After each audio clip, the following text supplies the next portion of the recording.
I'd like to thank our guest, si Mr. Kayabeb and Mr. Mamaril, who not only taught us academically, well, di ba? Pero Sa chicks. oh, si Doc Kayabeb, ay si Sir Kayabeb, to, sa chicks, madaming tinuro sa atin yan. Pero si Jong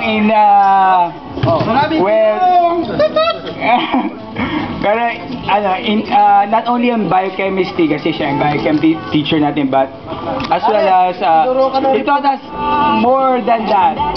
Diba? He taught us friendship, pakikisama. I think kung ano yung tayo ngayon, it's because of our mentors, our teachers, I think. Kaya tayo close. And second, I want to thank Dudut kasi for hosting this party. Kasi it wouldn't be, this party would not be possible if without Dudut Matcha. So, diba? Oh, si Lina dyan, pero mare, this is your place. Kiss, kiss. Thank you. Para sa akin, pwede tayo mag-clap for Dudut kasi, siya talaga neto eh. Right. Second, I'd like to thank Cristabel for, kasi inako niya yung responsibility of trying to contact us and trying to organize this din.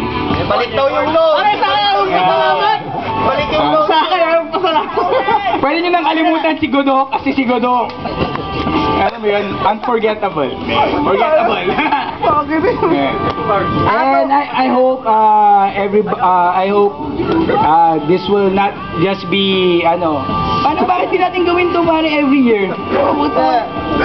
Gusto nyo pag-usapan natin mamaya, maggawa na lang tayo ng date para reunion ng batch natin. Pare, kailan ba talaga reunion? Gawin natin every 29 o kaya 30. Oh, it's not that, hindi naman kailangan na it's a big celebration. And ito lang, hang out and get to know, alam mo yun, yung what's happening with each other, ganyan, di ba?